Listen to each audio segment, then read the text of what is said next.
That word alone, you can feel it. And people tense up, walls go up. You say Bible, you say Quran, and immediately people think you're picking sides or preaching or trying to convert somebody or judging. And that's not what this is. This is something else. Here's the thing that messes with me. A lot of people who claim they've outgrown religion have never actually engaged with it. They rejected a caricature.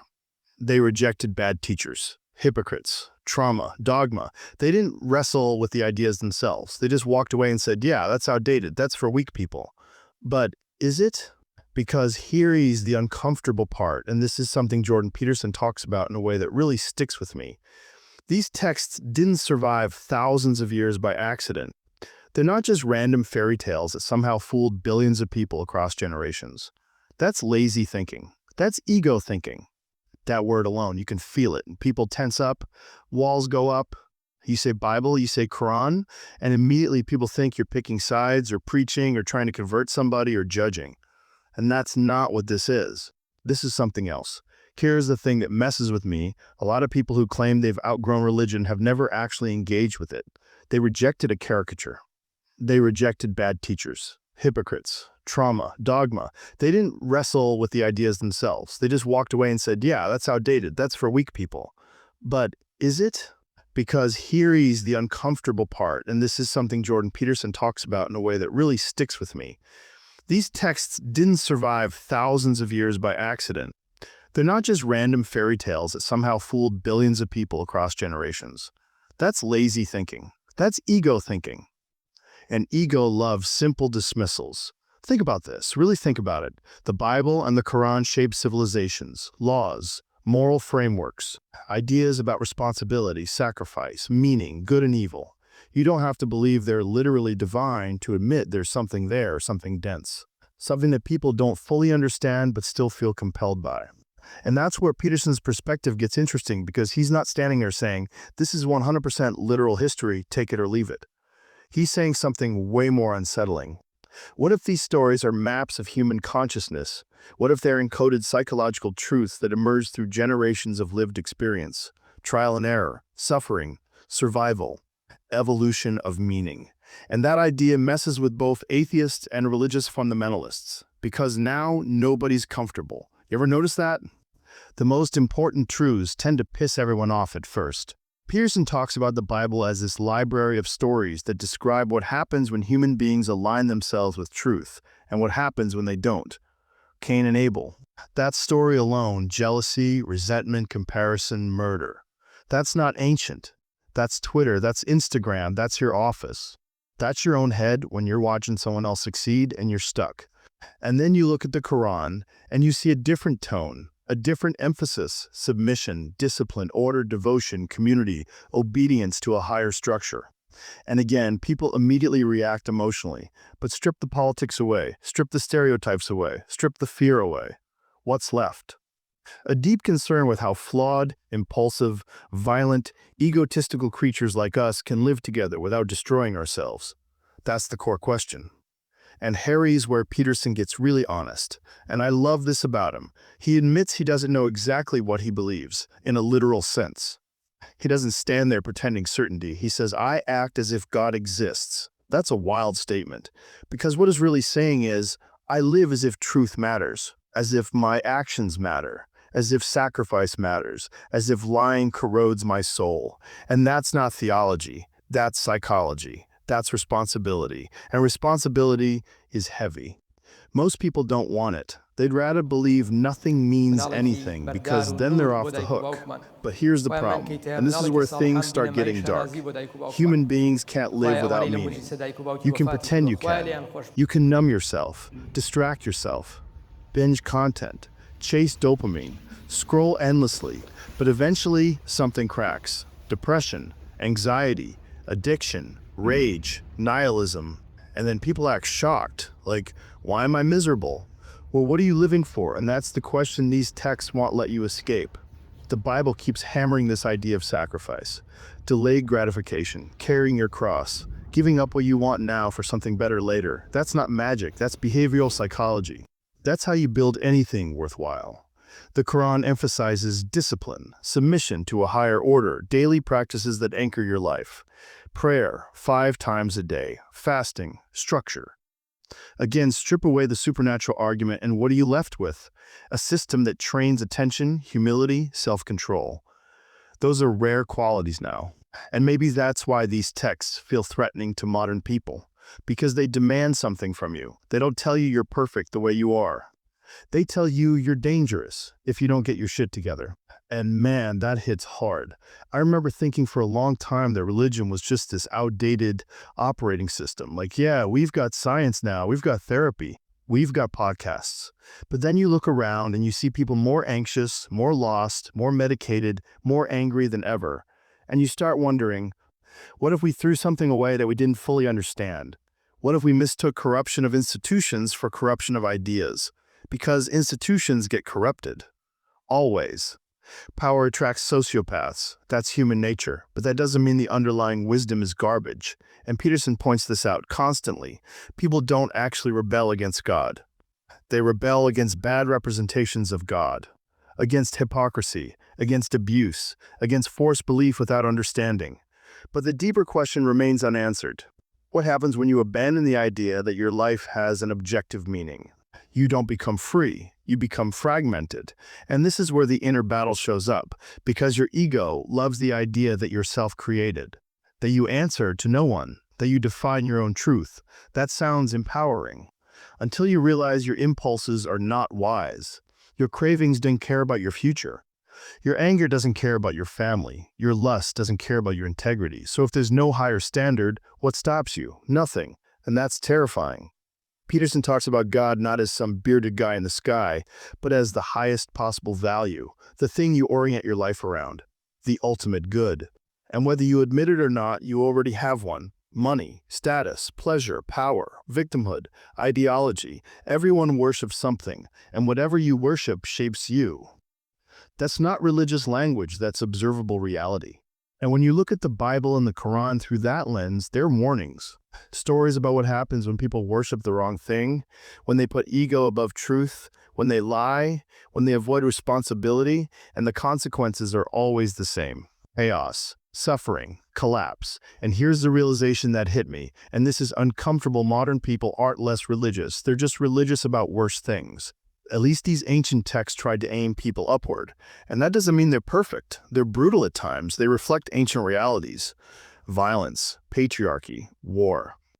But pretending that disqualifies them completely is like refusing to learn from history because it's ugly. History is ugly. So are we. And maybe that's the point. These books don't flatter you. They confront you. They say, you're capable of good and unspeakable evil. Choose carefully, and that choice never ends, every day, and that's exhausting. Which is why people avoid it. They'd rather numb out, scroll, consume, mock anything that hints at moral obligation. But deep down, you can feel it. That quiet sense that you're not living up to something, that you're wasting potential, that you're avoiding responsibility. And that's where these texts sneak up on you, not as rules, but as mirrors. And Peterson's honesty about not having all the answers makes it more compelling, not less. Because certainty is cheap, dogma is easy, humility is rare. Saying, I don't know, but I act as if this matters takes courage. Because then your life is on the line. Your behavior matters, your words matter, your lies matter. And once you accept that, there's no going back. You can't unknow it. And that's where things get interesting and dangerous. Because once you start living as if truth matters, you start noticing how often you betray it. In small ways. Convenient ways, socially acceptable ways. And that's when the real work begins. Not posting quotes, not arguing theology, but asking yourself, quietly, late at night when no one's watching, what am I actually aiming at? What am I sacrificing? What am I avoiding? And what happens if I keep going like this for 5 more years? That question alone can shake you. And that's why these conversations matter, not because they give answers, but because they force you to ask better questions. And most people don't want better questions. They want comfort. But comfort doesn't transform you. Discomfort does. And maybe that's why these ancient books refuse to die. Maybe they're not relics. Maybe they're unfinished conversations. And maybe the real danger isn't believing them too much, but dismissing them before you've actually listened. Because once you start listening, really listening, things don't get simpler. They get heavier, more serious, more real. And that weight, It doesn't crush you. It shapes you. If you let it, and that's the part nobody really warns you about. When you start taking these ideas seriously, not religiously, not blindly, but seriously, life doesn't suddenly get easier. It actually gets harder, quieter, heavier. You lose some illusions, you lose some excuses. You lose that comforting idea that everything is someone else's fault, or society's fault, or history's fault. You start realizing how much of your own suffering is self-inflicted. And that's brutal. Because now you can't unknow it. You can't unsee how often you lie to yourself, how often you choose the easy thing instead of the right thing, how often you numb out instead of confront what's eating you alive from the inside. And this is where Peterson's reflections on these texts really land for me, because he keeps circling back to this idea of logos, truth, speech, the word, the thing that brings order out of chaos. And that's the part nobody really warns you about. When you start taking these ideas seriously, not religiously, not blindly, but seriously, life doesn't suddenly get easier. It actually gets harder, quieter, heavier. You lose some illusions, you lose some excuses. You lose that comforting idea that everything is someone else's fault, or society's fault, or history's fault. You start realizing how much of your own suffering is self-inflicted.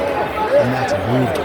Because now you can't unknow it. You can't unsee how often you lie to yourself, how often you choose the easy thing instead of the right thing, how often you numb out instead of confront what's eating you alive from the inside. And this is where Peterson's reflections on these texts really land for me, because he keeps circling back to this idea of logos, truth, speech, the word, the thing that brings order out of chaos.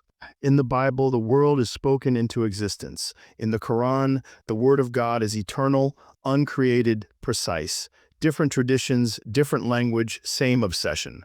Speech matters. Truth matters. And man, look at how casually we treat words now. Lies are currency. Exaggeration is normal. Outrage gets rewarded.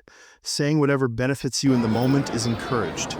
And then we wonder why everything feels unstable. You can't build a life on bullshit. You can distract yourself for a while. You can numb the discomfort.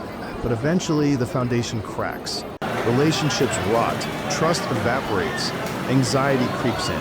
You don't sleep right. You're restless all the time. And here's the thing people don't like hearing: you know when you're lying. Even when it's subtle. Even when it's socially approved. Even when everyone else is doing it. Your nervous system knows. And these ancient texts, especially the way Peterson reads them, are basically saying, ignore truth long enough and reality will correct you. Not gently, violently. That's what hell is in psychological terms. It's not some cartoon fire pit. It's a state of being where everything you touch turns to ash because you've been out of alignment for too long. And that's not mystical. That's observable. You see it in addicts. You see it in corrupt leaders. You see it in bitter people who've spent decades blaming the world while avoiding the mirror. And here's where it gets personal. Because it's easy to talk about this stuff in the abstract. It's easy to point fingers. But the moment it turns inward, that's when the resistance shows up. Because now the question isn't, is the Bible true? Or is the Quran true? The question becomes, what would change in my life if I acted like truth mattered more than comfort? And that question is dangerous, because the answer usually isn't flattering. It might mean ending relationships that are built on mutual self-destruction. It might mean changing how you work, how you train, how you parent, how you speak, how you handle anger, how you deal with resentment. And resentment, man, that's a big one. Peterson talks about resentment like it's poison, and it is. It's what happens when that voice that enjoys tearing things down more than building anything. And these texts don't let you off the hook. They say confront that part of yourself, or it will run your life. And modern culture does the opposite. It feeds that voice, validates it, gives it hashtags, gives it enemies. And the result is predictable. More division, more anger, more chaos, and people are shocked by it. They shouldn't be. When you remove a shared moral framework, you don't get freedom, you get fragmentation. Everyone becomes their own god, and gods don't negotiate well. That's why Peterson keeps emphasizing hierarchy. Not oppressive hierarchy, but competence hierarchies. Structures built on responsibility, skill, sacrifice. Something higher than impulse. And both the Bible and the Quran are obsessed with this idea that there is an order to reality, whether you like it or not. And you can align with it or fight it.